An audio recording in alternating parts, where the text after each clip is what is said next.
Hi అండి, నమస్తే. Welcome to Srini world. ఇవాల్టి వీడియోలో మనం చూడబోతున్నాము తొలి ఏకాదశి స్పెషల్ విష్ణుమూర్తికి ఎంతో ఇష్టమైన పేలాల పిండి.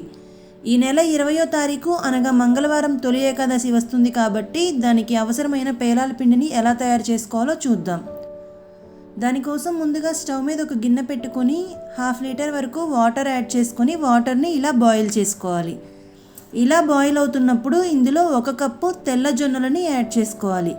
మీకు పేలాల జొన్నలు దొరికితే అవి యాడ్ చేసుకుంటే ఇంకా పేలాలు చాలా బాగా వస్తాయండి. ఇక్కడ నేనైతే నార్మల్ జొన్నలు మాత్రమే వాడుతున్నాను.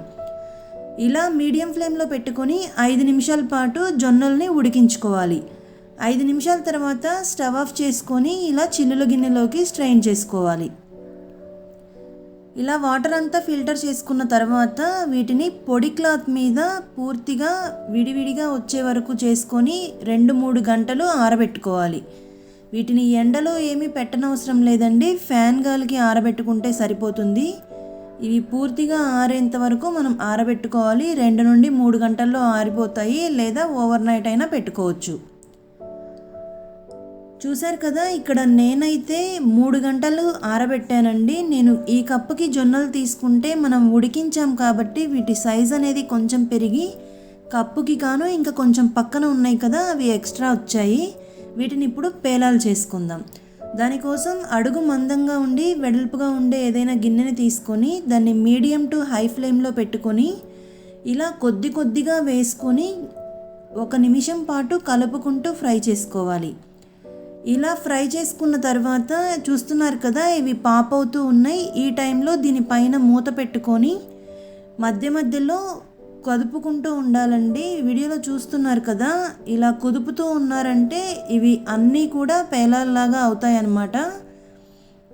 వీటిని మీడియం టు హై ఫ్లేమ్లో పెట్టుకొని మాత్రమే పాప్ చేసుకోవాలి. చూడండి, ఇక్కడ మనకైతే పేలాలన్నీ రెడీ అయిపోయాయి.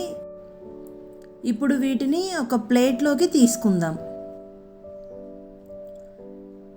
ఇలాగే మనం అన్ని పేలాలని రెడీ చేసుకోవాలండి. నేను మళ్ళీ చూపిస్తున్నాను. మొత్తం మాత్రం ఒకేసారి వేసుకోవద్దు. మొత్తం వేసుకున్నారంటే మనకి అన్నీ అవ్వవన్నమాట పేలాలు. అందుకని కొద్దిగా వేసుకొని ఇలా పేలాలు తయారు చేసుకోవాలి. ఇలా ఒకవేళ అన్నీ అవ్వకపోయినా కానీ ప్రాబ్లం ఏమీ లేదండి, ఎందుకంటే మనం పౌడర్ చేసుకుంటాం కాబట్టి మనకి ఇవి పర్ఫెక్ట్గానే వస్తాయి. ఇవి చల్లారిన తర్వాత ఒక మిక్సీ జార్లో తీసుకొని దానిలో ఇప్పుడు 3 నుండి 4 యాలకులు వేసుకొని కోర్స్గా గ్రైండ్ చేసుకోవాలి. మరీ మెత్తని పౌడర్ లాగా గ్రైండ్ చేయకూడదండి, కొంచెం బరకగానే ఉండాలి. వీడియోలో చూస్తున్నారు కదా, ఇలా మిక్సీ వేసుకొని దీన్ని ఒక బౌల్లోకి ట్రాన్స్ఫర్ చేసుకోవాలి.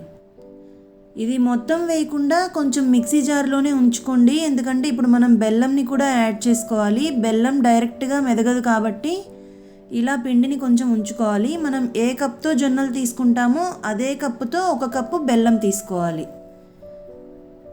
దీన్ని ఇలా మిక్సీ వేసుకున్న తర్వాత అదే బౌల్లోకి ట్రాన్స్ఫర్ చేసుకోవాలండి. ముందు మనం పేలాల పిండి వేసాం కదా, ఆ బౌల్లోకి ట్రాన్స్ఫర్ చేసుకొని దీన్ని బాగా మిక్స్ చేసుకోవాలి.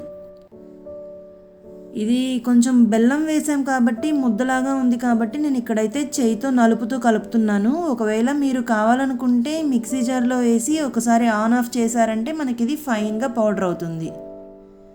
చూశారు కదా, మనకి పేలాల పిండి అయితే రెడీ అయిపోయిందండి. మనకి ఈ పేలాల పిండి ఆషాఢ మాసంలో శుద్ధ ఏకాదశి వస్తుంది కదా, ఆ ఏకాదశి రోజు విష్ణుమూర్తికి చాలా ఇష్టం అండి ఈ ప్రసాదం. ఈ పేలాల పిండిని మనం ప్రసాదంగా పెట్టి తర్వాత మనం తీసుకొని పంచిపెడితే చాలా మంచిది.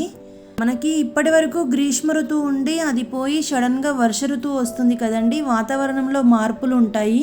అంటే వర్షాలు పడి చల్లగా ఉంటుంది కదండి, మనకి ఇది తిన్నామంటే బాడీకి హీట్ అందిస్తుంది. అందుకని ఈ ఆషాఢ మాసంలో ఇది చేసుకుని తినాలి అని చెప్తారు. ఉపవాసం ఉన్నా కూడా ఇది తినచ్చు. దీనిపైన కొద్దిగా జీడిపప్పు కిస్మిస్ వేశాను. ఇవి మధ్యలో తగులుతూ ఉంటే టేస్ట్ ఇంకా బాగుంటుంది. జొన్నల్లో ఫైబర్ కంటెంట్ ఎక్కువ ఉంటుంది కదండి, ఇది ఫెస్టివల్ అప్పుడే కాకుండా నార్మల్గా కూడా ఇలా పౌడర్ చేసుకుని ఇందులో కొంచెం నెయ్యి యాడ్ చేసి ముద్దలు చేసి పెట్టామంటే పిల్లలు హ్యాపీగా తినేస్తారు. ఈ తొలి ఏకాదశి రోజు మీరు కూడా ట్రై చేసి మీ విలువైన కామెంట్స్ని మాతో షేర్ చేసుకోండి.